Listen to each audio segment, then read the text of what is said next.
Vamos à palavra do Senhor, primeiro livro de Samuel, capítulo 16. 1 Samuel, capítulo 16. Nós temos aqui, em Samuel 16, a unção de um garoto chamado Davi. Nós sabemos que ele era o filho mais novo de uma família de 8 irmãos. Me identifico muito com Davi, porque também sou um filho de um casal que teve 8 filhos. Nós somos 8 irmãos. E Davi também fazia parte de uma família, e ele era um desses 8 irmãos. Ele tinha um irmão chamado Abinadab, ele tinha um irmão chamado Eliabe, ele tinha um irmão chamado Samar, ele tinha um outro irmão chamado Nataneel, ele tinha um outro irmão chamado Cadal, ele tinha um outro irmão chamado Ozen. Aí Davi era o 8º, tinha o 7º que a genealogia não conseguiu colocar o nome dele ali. Não sei o que aconteceu com ele, quem sabe morreu antes, mas não tem o nome do 7º irmão de Davi. E Davi é o caçula, e nós conhecemos a história dele. E eu quero pensar com vocês hoje sobre como ser aquilo que Deus nos chamou para ser. Como fazer aquilo que Deus nos chamou para fazer. Como estar aonde Deus nos chamou para estar. E como ter aquilo que Deus nos chamou para ter. Fazer o que Deus nos chamou para fazer. Ser o que Deus nos chamou para ser. Estar onde Deus nos chamou para estar. E ter o que Deus nos chamou para possuir, para ter. Nós sabemos que Deus aparece, capítulo 16, versículo 1. Ora, disse o Senhor a Samuel: até quando você vai ter dó de Saul, havendo eu rejeitado, para que não reine sobre Israel? Encha o teu vaso de azeite, vem, enviar-te-ei a Belém, a casa de Jessé, o belemita, porque dentre os seus filhos eu me tenho provido de um rei. Nós conhecemos a conversa de Samuel com Saul, a conversa de Samuel com Deus, a conversa de Samuel com Davi. A gente conhece as histórias todas, e a gente percebe aqui no capítulo 16, que Samuel, embora fosse um grande homem de Deus, ele tinha um problema que a maioria de nós temos. Samuel estava, nesse momento da sua vida, deixando os seus sentimentos prevalecer sobre a palavra de Deus. Olha a palavrinha que está aí, que Deus diz: até quando você terá o quê? Até quando terás dó? Dó é aquele sentimento que você tem pela pessoa que está sofrendo. Você vê aquela pessoa sofrendo, você sente uma dor no seu coração. Dó tem a ver com sentimentos.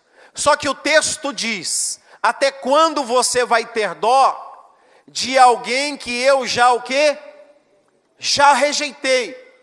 Então Samuel é esse homem que está deixando os seus sentimentos falar mais alto do que a vontade de Deus. Ele está deixando as suas emoções. Não tem problema você ter emoções, não tem problema você ter sentimentos, mas você precisa tomar muito cuidado com o que você sente, quando os seus sentimentos estão indo estão indo contra aquilo que diz a palavra de Deus. Deus diz: não é para namorar com essa pessoa. Você conhece os princípios da palavra de Deus, mas você diz: mas eu estou sentindo. Mas o que eu sinto por ela. Deus diz: não toca, mas você diz: mas eu tenho uma vontade, eu sinto que é hora de tocar. Eu conheço muitas moças que Deus diz: não entre nesse lugar, e ela diz: mas eu estou sentindo, e 9 meses depois ela sente muitas dores, e vem um bebezinho para o braço dela, e ela diz: onde é que eu estava com a cabeça? Conheço muitos rapazes, que Deus diz: não entre nesse lugar, não aperte esse botão, não atenda a essa chamada. Mas qual é a nossa desculpa? Eu estou sentindo. Aquilo que eu estou sentindo é muito forte, só pode ser de Deus. Samuel estava sentindo dó de Saul. Samuel estava sentindo dó de algo que Deus diz, não é mais para aceitá-lo, ele já foi rejeitado. Aí o versículo 1, no finalzinho, Deus diz, porque eu te envio à casa de Jessé, porque dentre os seus filhos eu me tenho provido de um rei. Aí no versículo 2, o próprio Samuel diz assim, Senhor, se eu for lá em Belém, para ungir esse filho aí do Jessé como rei, o Saul vai ouvir, e o que é que ele vai fazer comigo? Ele vai me matar. Preste atenção, como pode um profeta ter dó de alguém que não vai pestanejar em matá-lo? Como é que ele pode guardar sentimentos de pena no coração de alguém que sem piscar pode matá-lo? Deus está dizendo, Samuel, o que você está nutrindo no seu coração é um sentimento de morte. Isso vai matar mesmo você. Esse homem que você está tomado por sentimento de pena, ele não tem pena nenhuma de você. Se ele souber que você realmente vai lá para ungir um rei, ele vai te matar.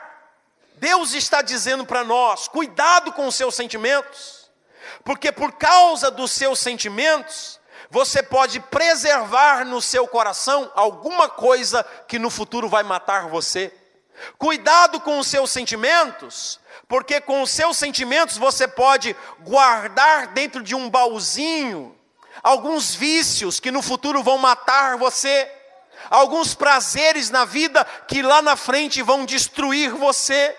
Quando você tentar revelar aquilo que você quer ser nas mãos de Deus, por ter guardado esse sentimento, ele vai se levantar como um adversário e ele vai matar você.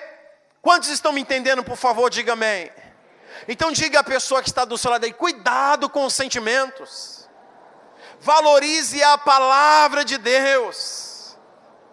Aqui em Apucarana, aqui do lado, no ano de 1996, eu conheci um diácono da igreja presbiteriana renovada, e eu estava pregando naquele final de semana, e esse diácono na verdade eu estava pregando a semana toda, na época era o pastor Hilton de Paula, pastor daquela igreja maravilhosa, hoje é um amigo meu chamado pastor Luciano, que pastoreia lá, e esse diácono, naquela quarta-feira, ele chegou em lágrimas, na igreja, chorando, e ele veio conversar com o pastor. E qual era a conversa?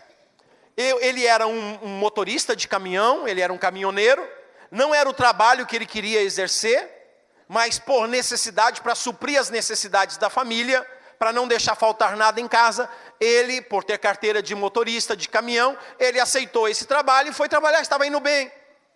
Ele só tinha uma preocupação, que ele não podia estar sempre na igreja com a família. Lá de vez em quando ele conseguia estar em um domingo, no final de semana, em um sábado e no domingo na igreja. Nenhuma dessas viagens dele, nenhuma desses monte de caminhões, eles tiveram, por causa de uma pista bloqueada, alguma coisa assim, tiveram que todos esses caminhoneiros dormirem em um posto de gasolina. E aí, essa frota de caminhão dessa mesma empresa pararam, e caminhão por caminhão, lado a lado, e tinha uma boate do lado desse posto de gasolina. Uma boate com travestis, com prostitutas e tal. E o chefe, o gerente, o administrador dessa empresa, estava junto, dirigindo um dos caminhões. E ele fez o convite para todos. Todos nós vamos ter uma noitada. E quando chegou para esse jovem da igreja, e disse assim para ele, todos nós estamos indo para a boate, vamos para lá. Ele disse assim para esse homem, esse líder lá da empresa, desculpe, eu não vou, eu prefiro ficar aqui no caminhão, eu vou ficar lendo a Bíblia, eu vou ficar aqui ouvindo canções e pregações. Esse homem ficou tão irado com ele, que na terça-feira de manhã, o dispensou, dizendo que ele não precisava mais trabalhar, que ele procurasse os seus direitos trabalhistas e tal, mandou vir um outro motorista, e esse irmão não pôde nem voltar para casa dirigindo o caminhão. E ele teve que deixar o caminhão para o outro motorista e voltou para casa de ônibus. E era nessa quarta-feira à noite que ele estava lá antes do culto, chorando, abrindo o coração para o pastor. E eu estava lá ouvindo tudo. Nós oramos por ele, nós o abençoamos.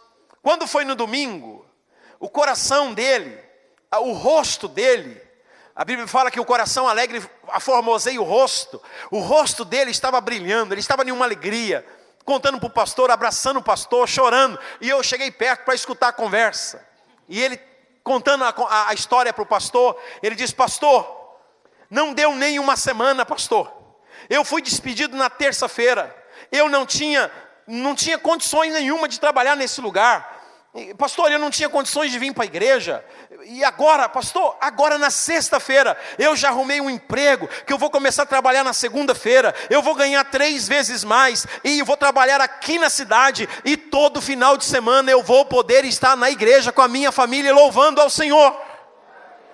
Eu achei isso extraordinário, porque foi um homem que não vendeu as suas convicções por sentimentos ou por circunstâncias.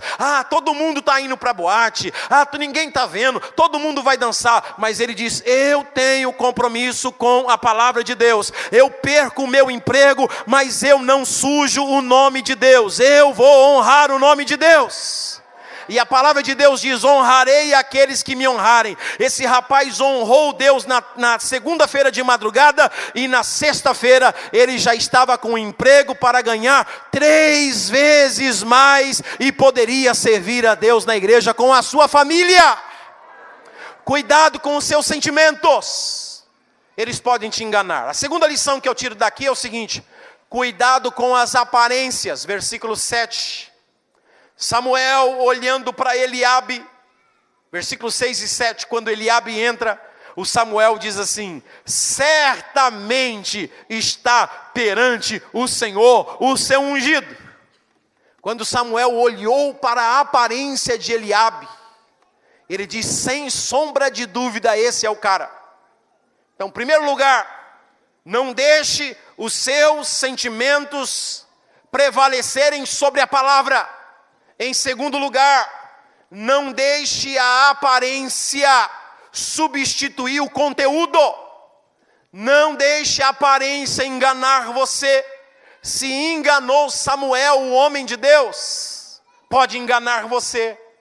O Eliabe, todo bonitão, saradão, corpão de guerreiro, jeito de guerreiro, primogênito de Jessé. Quando Samuel olha e diz: esse é o cara.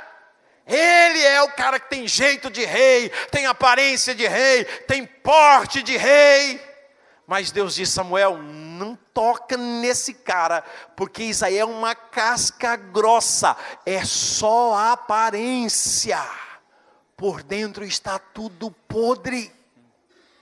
Não vá pela aparência, versículos 7 e 8, Deus diz: porque o Senhor não vê como vê o homem, porque o homem só vê a aparência, porém o Senhor conhece o coração.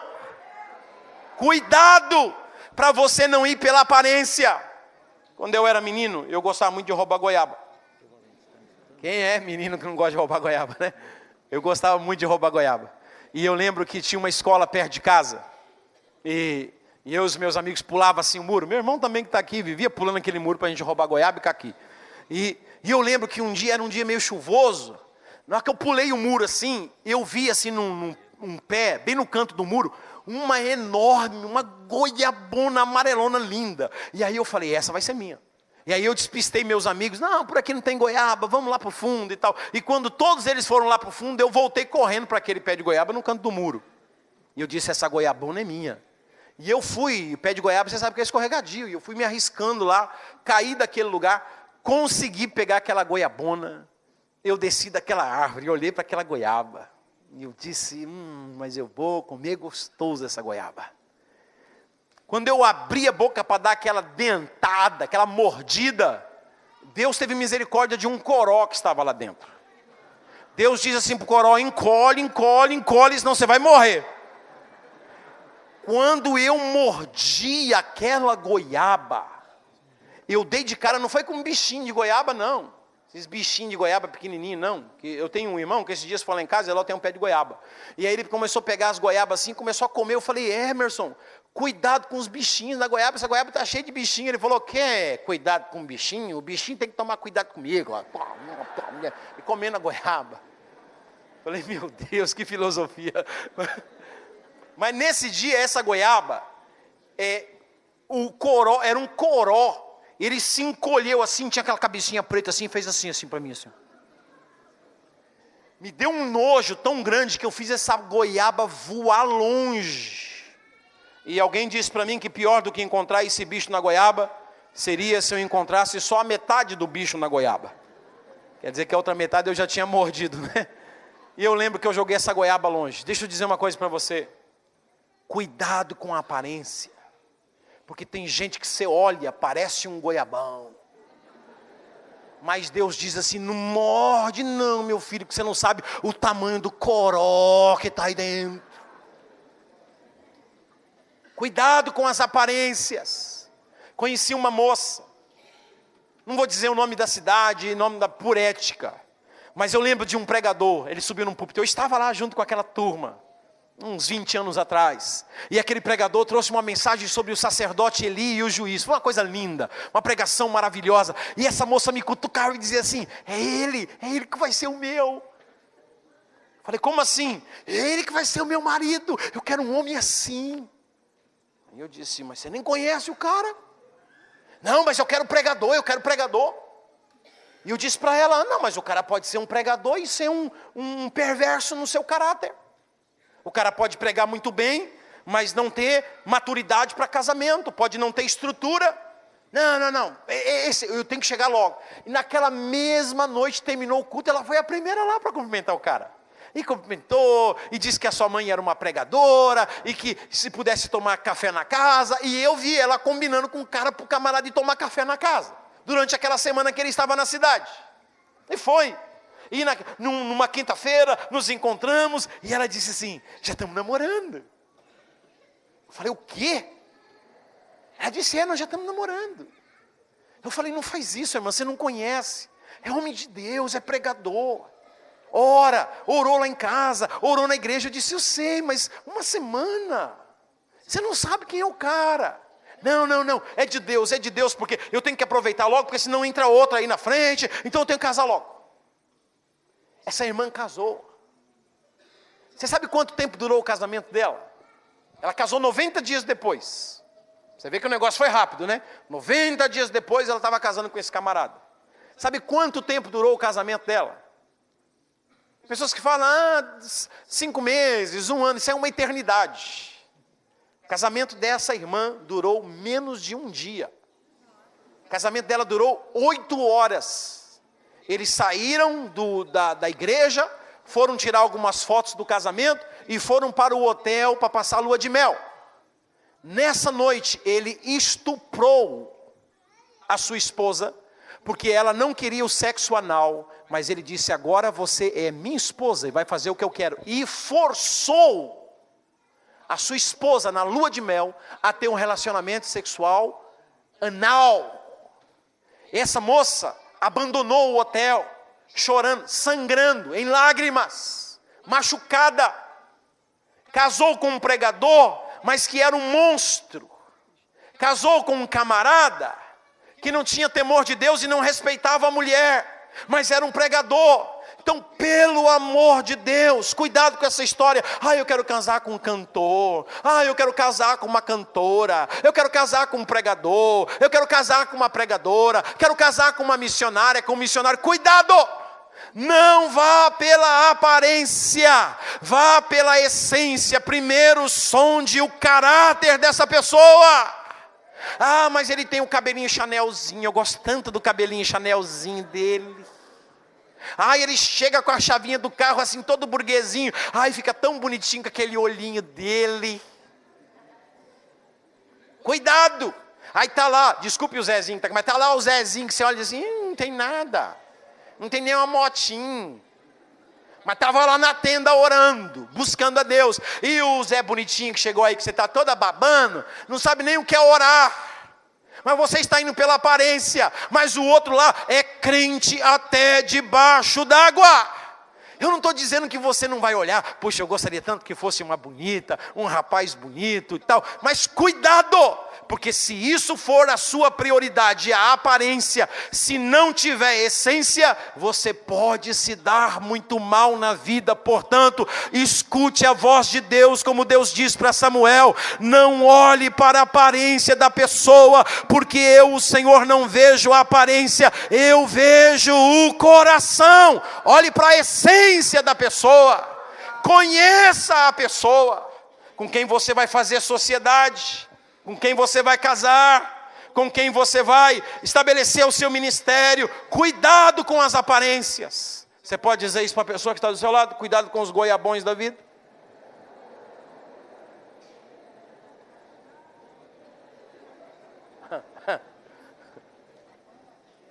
Davi, ele enfrentou aqui, pelo menos no capítulo 17, nós sabemos no versículo 16 do capítulo 16 do versículo 13, versículo 13 do capítulo 16, que o Samuel derramou o azeite sobre a cabeça. Então Samuel tomou o vaso de azeite, ungiu no meio dos seus irmãos. Daquele dia em diante o Espírito do Senhor se apoderou de Davi.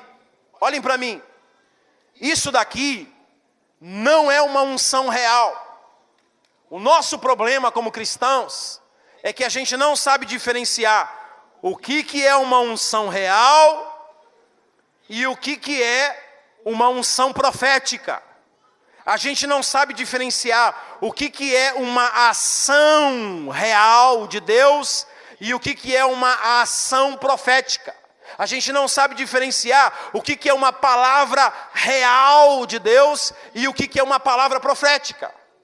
1 Samuel 16:13 é uma unção profética, não é uma unção real. Aqui, Davi não está sendo ungido rei. Aqui é uma unção profética dizendo que vai chegar a hora, no momento certo, que Davi vai ser ungido rei. Dá para entender?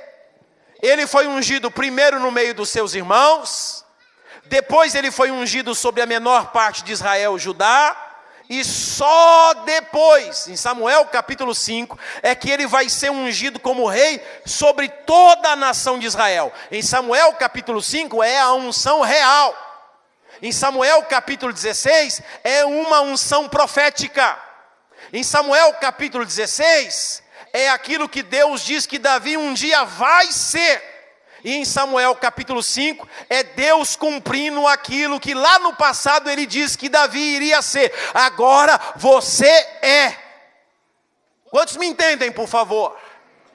Nós corremos o risco, quando Deus vem e nos dá uma palavra: eu vou fazer de você um instrumento poderoso em minhas mãos, um missionário, um pregador, um empresário, um médico, um farmacêutico, sei lá o que Deus fala. Deus vem e te dá uma palavra profética.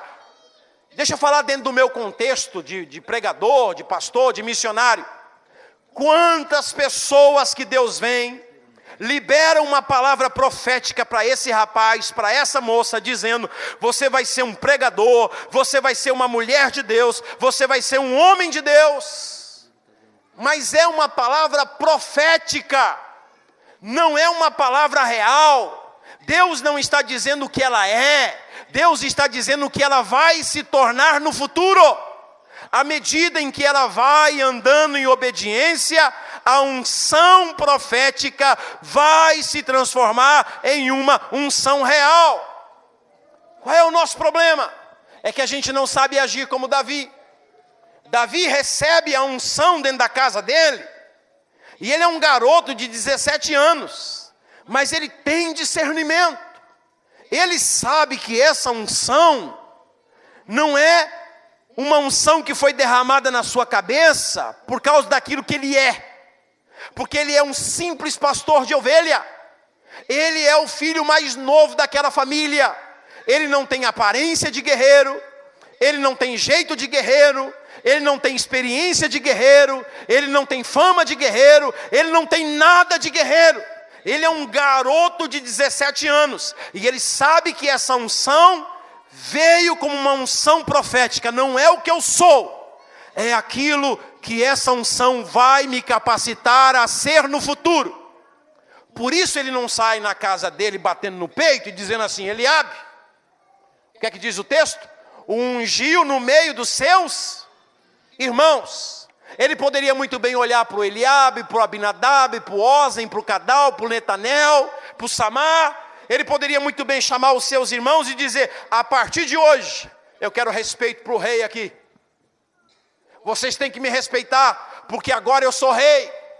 Eu fui ungido rei, e a partir de hoje, vocês têm que me respeitar como rei. Está entendido? É isso que Davi fez? Não, mas é isso que a gente faz. Quando Deus libera uma palavra profética sobre nós, a gente pensa que nós já somos. A gente pensa que a gente já tem a maturidade.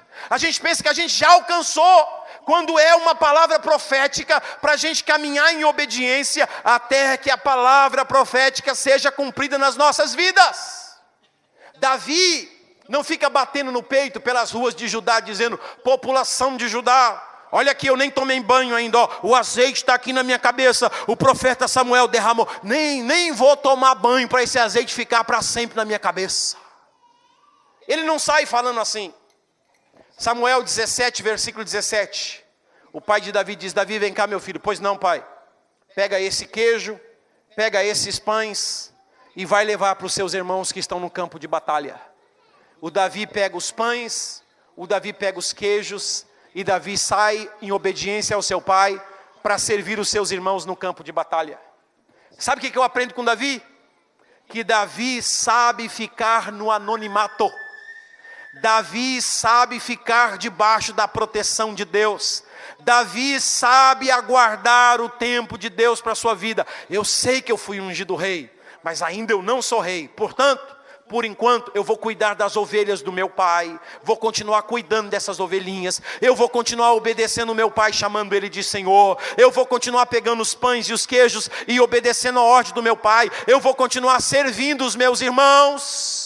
Na hora certa, quando chegar o tempo certo, a unção profética vai se transformar em uma unção real, mas ainda não chegou tempo. Você precisa entender isso, senão você vai destruir a sua vida. Seja o que for que Deus diz que você vai ser, saiba, existe um tempo, uma etapa de preparação entre aquilo que Deus disse que Ele vai fazer na sua vida, aquilo com a forma em que você vai andando em obediência. No momento certo, o que Deus falou que você será, vai acontecer se você caminhar pacientemente, sabendo que Deus tem um tempo para todas as coisas. Cuidado com a doença de Ahimaás. Você sabe quem é Ahimaás? Olha a pessoa que está do seu lado e diga assim para ela: cuidado com a doença de Ahimaás. Qual é a doença de Ahimaás? Quando Samuel capítulo 18, 2 Samuel capítulo 18, o Absalão morre. O Joabe chama um etíope e diz assim: leva a mensagem para o rei Davi em Jerusalém.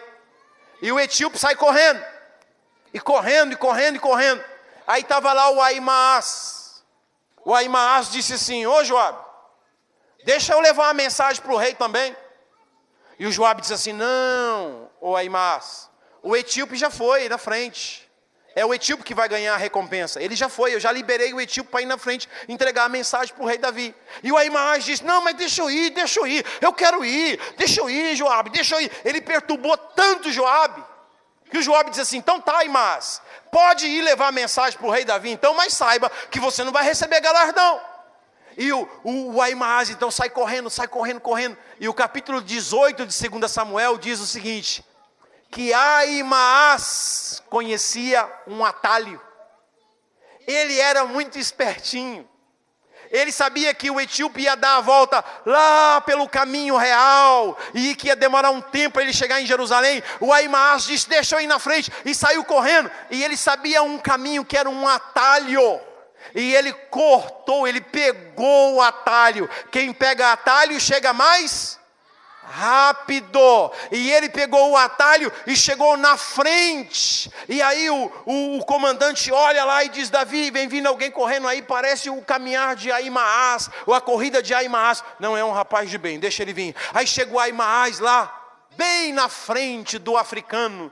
E o Davi disse: pois não, Ahimaás. Ele disse: então, Davi, sabe qual que é a boa notícia, Ahimaás? Me conta o que aconteceu. Então, Davi, sabe, eu estava lá em Jerusalém e tinha gente que corria, tinha gente que parava, e gente que ia para a direita, e gente que ia para a esquerda, uma muvuca toda, um monte de gente. O que aconteceu, Ahimaás? Me fala.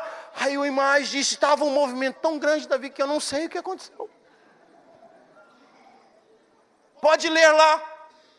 Eu, quando prego para obreiros, eu coloco esse tema: o mensageiro sem mensagem. Porque pega atalho. Pastores que não oram mais, irmãos que não oram mais, que não estudam mais a Bíblia. Não, deixa eu ver aqui no site, deve ter uma mensagem prontinha. Aí pegam lá. Esses dias a esposa de um pastor disse: pelo amor de Deus, Edson, chama o meu marido. A esposa do pastor chama o meu marido para fazer uma viagem com você, porque ele precisa se converter. Falei: o quê? Ela disse: meu marido não ora mais. Meu marido é pastor, a igreja não está sendo alimentada. Meu marido é pastor, mas eu não vejo ele mais lendo a Bíblia. Sabe o que ele faz? Ele pega lá os sermões que estão na internet. Ele diz: para que eu vou orar? Para que eu vou ler? Já está tudo prontinho. Para quê? Eu não estou dizendo que é errado você pesquisar, pegar informações. Eu faço isso. Mas já pensou os meus sermões, as pregações que eu faço, ser fruto apenas de uma pesquisa, de uma lida que eu fiz na internet? E a minha oração, e o meu jejum, e a minha consagração? Aonde é que está a unção? Por isso que esses ministérios não fluem, não avançam. Porque são pessoas que estão pegando o quê? Atalhos. Esse cara chega lá, mas não tem nada que falar, passa uma vergonha tremenda diante do rei, passa uma vergonha tremenda diante dos seus comandantes, e até hoje tem gente falando dele, e eu estou falando aqui que o Ahimaás era um mensageiro sem mensagem, porque ele pegou atalho. Não pegue atalho na sua vida. Não escolha o caminho mais fácil, escolha o caminho certo, o caminho de Deus. Não importa se vai demorar um pouco mais, mas quando você chegar lá, vai ser na hora de Deus. E quando chega a hora de Deus, ninguém pode impedir o agir de Deus na sua vida. Você vai chegar lá com maturidade, você vai chegar lá com estrutura, você vai chegar lá com fundamento, e Deus pode dar a você o que Ele tem desejo de te dar, porque o que Deus te der não vai mexer com as suas estruturas, porque você deixou Deus tratar do seu caráter. Você tem maturidade, José, para ser governador do Egito, porque eu te deixei 13 anos nesse sofrimento, amadurecendo o seu caráter. Moisés, você tem maturidade para ser libertador de Israel agora, porque eu passei 40 anos tratando do seu caráter. Davi, você tem maturidade para ser rei de toda a nação de Israel, porque eu passei todos esses anos tratando do seu caráter. Eu amadureci você. Vocês não escolheram atalhos. Pelo amor de Deus, rapaz, cuidado com cola na universidade. Porque eu vi um médico passando vergonha esses dias. Médico passando vergonha porque não sabia receitar. E o camarada do hospital disse assim: você é médico do quê? Aonde que foi sua formatura, sua universidade? Onde é que você fez? Você não pode carregar esse título porque você não sabe de nada. E aí conversando com o camarada, chorando: ele não podia me humilhar desse jeito. Tá certo que eu colei, tá certo que eu comprei lá o diploma, tá certo, mas... envergonhado, porque pegou o quê? Atalho. Não pegue atalhos. E Deus está mudando toda a minha mensagem aqui hoje, e eu sinto de dizer para você: cuidado com os atalhos. Uma moça, uma vez lá em Manaus, eu cheguei na loja, irmã da igreja, e aí eu fui lá para comprar um ferro para passar roupa. Quando ela me viu, ela escondeu alguma coisa.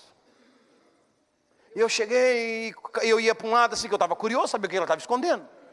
E ela virava para cá, eu ia para cá, ela virava para lá. Aí eu não aguentei e falei: irmã, desculpa, o que você está escondendo aí? Aí ela pegou a revistinha e disse: ai, é isso aqui. Aí eu peguei a revistinha era assim: poderes astrais. Aí tinha 2 páginas dobradas no meio dessa revistinha, e uma era essa que ela estava lendo. E o que ela estava lendo era o seguinte: como deixar um homem enfeitiçado com uma linda cruzada de pernas. Aí, irmã, o outro era como seduzir um homem com um piscar de olhos. Ela fica toda vermelha perto de mim. Eu falei: irmã, você não precisa disso.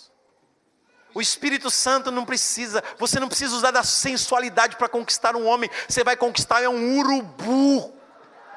Que é só um urubu que vai vir em cima disso. O Espírito Santo é suficientemente capaz para trazer a pessoa certa para você. Você não precisa pegar atalhos, caminhos mais fáceis. Aguarde, porque Deus vai fazer a obra. Ah, queridos, como que eu tenho tanta coisa para falar sobre isso para vocês. Eu gostaria de ter uma noite até às 3 horas da manhã para ficar falando sobre isso com vocês. Cuidado. Cuidado com os atalhos na vida profissional. Cuidado com os atalhos na vida sentimental. Cuidado com os atalhos na vida ministerial. Cuidado. Ai, pastor, me dá logo a minha credencial, porque se o senhor não me der, a outra igreja lá, o pastor diz que me dá. Se o senhor não me der, eu vou para lá. Atalhos. Cuidado. Muito cuidado em todas as áreas com atalhos, pelo amor de Deus. Nunca se esqueça que a unção profética não é uma unção real. A unção profética, é por isso que diz o nome, é profético. É a respeito daquilo que vai acontecer lá na frente. Então ande em obediência, e à medida em que você anda em obediência, o Senhor vai amadurecendo você, até que a unção profética se converta em uma unção real. Então Davi sabe aguardar o tempo de Deus. Deixa eu dizer um versículo para vocês, já estou terminando. 1 Pedro 5, versículo 6. Olha o que diz aí. Humilhai-vos, pois... O que é que diz aí? Debaixo da potente mão de Deus, para que Ele no devido tempo. Diga comigo: Deus tem um tempo certo. Enquanto esse tempo não chegar, qual é o meu lugar? Debaixo da poderosa mão de Deus. Escute, rapaz. Escute, moça. Enquanto o tempo de Deus não chegar na sua vida, não saia debaixo dessa mão. Fique aí quietinho, no anonimato, escondidinho, debaixo da poderosa mão de Deus, para que no seu devido tempo, o que é que Deus faz? Ele vem a ti. Sabe o que diz no original grego? É isso aqui, ó. Fique debaixo da poderosa mão de Deus, para que Ele no tempo exato possa virar a mão. Deu para entender? Por enquanto, você está escondido debaixo da mão de Deus, ninguém te vê, mas a mão de Deus te protege. A mão de Deus garante segurança para você, ela te protege. Enquanto não chegar o tempo de Deus, fica aí escondidinho debaixo da mão de Deus, debaixo da unção profética, porque vai chegar o momento em que Deus vai virar a mão, e quando Deus virar a mão, aquele ser que estava escondido, vai estar agora o quê, em evidência. Aquele que estava por baixo, vai estar por cima. Qual é o segredo? O segredo é que quando é o tempo de Deus, tanto no tempo de humilhação, como no tempo de exaltação, é que você está sob a mão poderosa de Deus. Enquanto eu estou no anonimato, a mão de Deus está sobre mim, me guardando. E quando Deus me colocar em evidência, a mão de Deus estará sobre mim, me sustentando, me alimentando, me fortalecendo. E Ele diz: aqueles que estão nas mãos do meu Pai, ninguém poderá arrebatar. você está seguro, esteja embaixo ou esteja em cima da mão de Deus. Se é a mão de Deus, você está seguro. Não tem diabo, não tem gigante, não tem demônio, não tem olho gordo, não tem inveja, não tem perseguição, não tem difamação, não tem besta, não tem anticristo, não tem falso profeta, não tem ninguém que vai poder roubar o projeto de Deus para a sua vida. Porque você, ou estando embaixo, ou estando em cima, está a mão poderosa de Deus sustentando você. E o Davi soube ficar debaixo da mão de Deus. Alguém chegou para ele e falou: Davi, pega o atalho agora. Está aí o Saul esvaziando o ventre. Pega a espada. Sabe o que disseram para Davi? Eis aí o dia em que Deus falou a teu respeito. Cuidado! Eis aí o dia em que Deus falou a teu respeito, dizendo que entregará os teus inimigos em tuas mãos. Davi poderia pegar a espada e dizer: hoje eu mato Saul, eu mato ele e assumo o lugar dele. Eu vou ser rei, Deus disse que eu vou ser rei.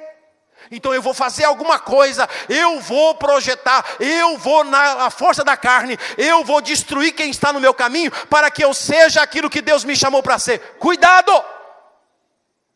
Cuidado para você não tentar se tornar aquilo que Deus quer que você seja pela força da carne. Mate ele, Davi. Mate Saul. Aí Davi disse para Joabe e para os seus servos: longe de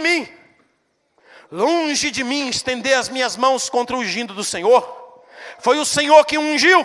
Ah, mas Deus disse que você vai ser rei em Israel, e esse cara é rei, vai te atrapalhar. Enquanto ele estiver vivo, você nunca vai conseguir ser o que Deus chamou você para ser. Isso não é problema meu, Deus tem o tempo certo. Foi Deus que ungiu, foi Deus que colocou, e Deus sabe a hora certa de tirar. Eu não vou estender as minhas mãos para tocar no ungido do Senhor. Eu não vou pegar atalhos, eu não vou usar a força da carne, eu vou aguardar Deus trabalhar. Aguarde Deus trabalhar na sua vida, querido. Eu quero convidá-los a ficar em pé nesse momento. Aguarde Deus trabalhar na sua vida.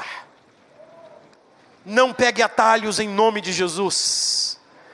Cuidado com os seus sentimentos. Essa é uma palavra pastoral para você. Cuidado com os seus sentimentos. Cuidado com as aparências, porque elas enganam mesmo. Cuidado para você não pegar atalhos. O conselho que eu trago para você hoje, eu aprendi com Davi, estou aprendendo com Davi e com Pedro. Fique debaixo da poderosa mão de Deus.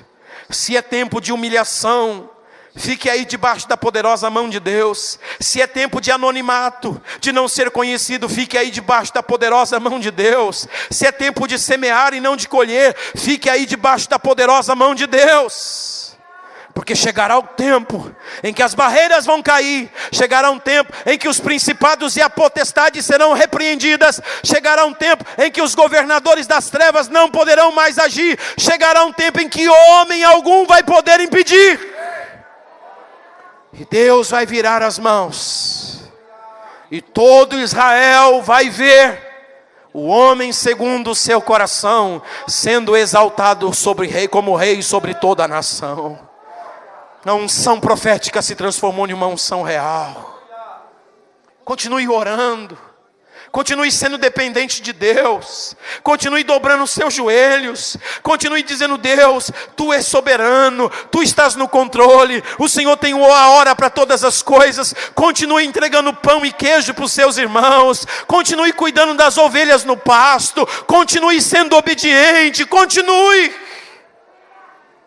Porque vai chegar o momento de Deus para a sua vida. E quando Deus te honrar, ninguém vai poder te tirar desse lugar. Porque você está sobre a mão poderosa de Deus. Oh, curve a sua cabeça, feche os seus olhos. Eu quero abençoar a sua vida. Você pode segurar na mão dessa pessoa que está do seu lado. Você pode me ajudar a orar nesse momento, dizendo: Senhor, ajude-nos a não sermos movidos pela emoção.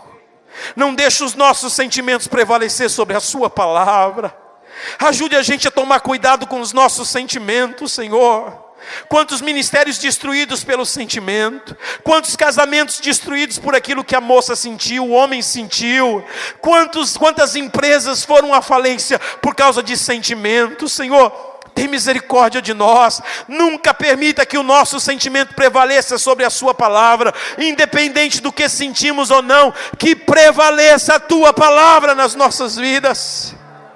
Comece a orar para que Deus ajude essa pessoa que você segura a mão a fazer com que a palavra, a vontade de Deus prevaleça. Ó Senhor, não deixe essa pessoa ser levada pela aparência, Pai.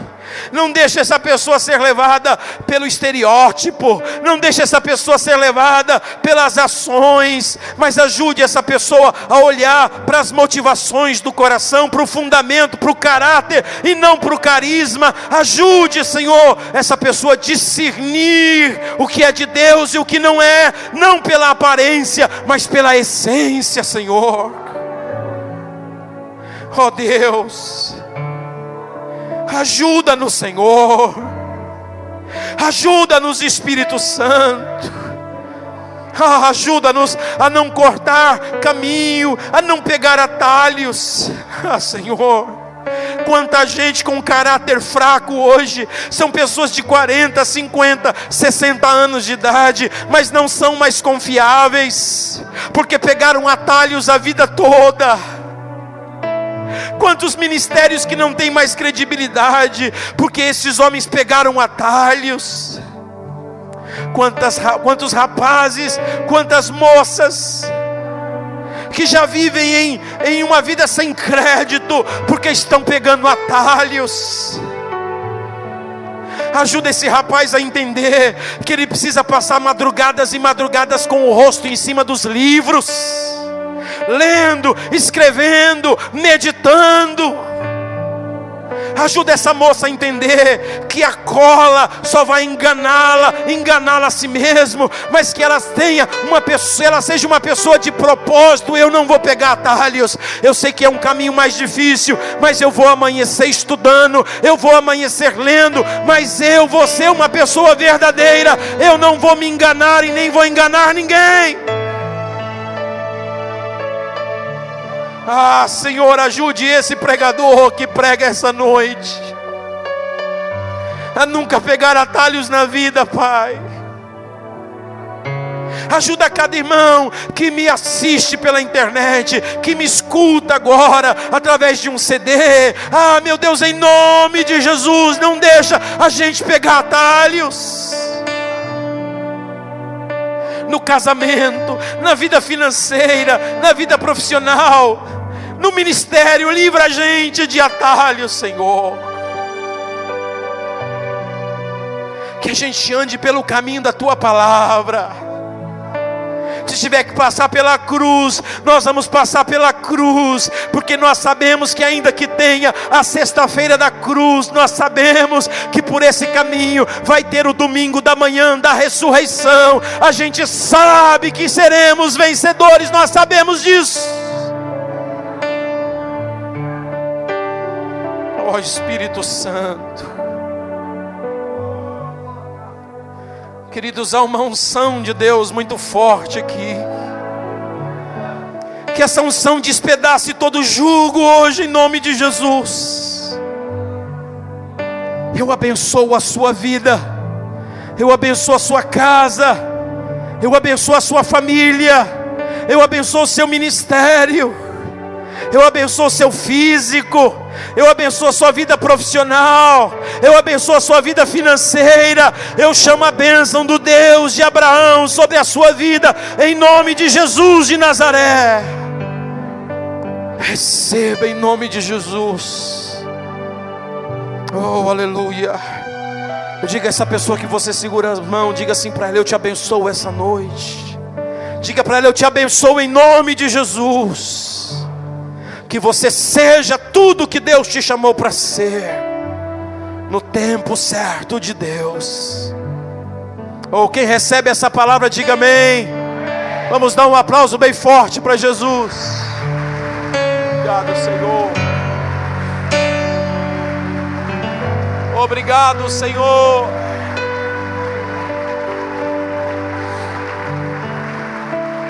Obrigado, Senhor. Nós te bendizemos, nós te glorificamos, nós te exaltamos, Senhor. Bendito seja o nome da tua glória.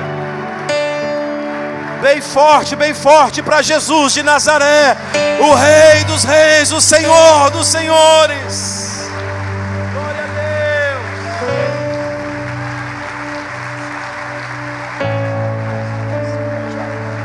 Deus. Continue aplaudindo o Senhor. Aleluia, aleluia, aleluia. Continue aplaudindo o Senhor. Glória a Deus. Que bom que Deus nos trouxe até aqui mais uma vez, para ser confrontado, para ser tratado. Jamais devemos chegar à adoração sem passar pelo confronto. Aleluia. Chegar a Betel sem passar por Peniel não adianta. Primeiro tem que ser confrontado, tem que ser tratado. Aleluia.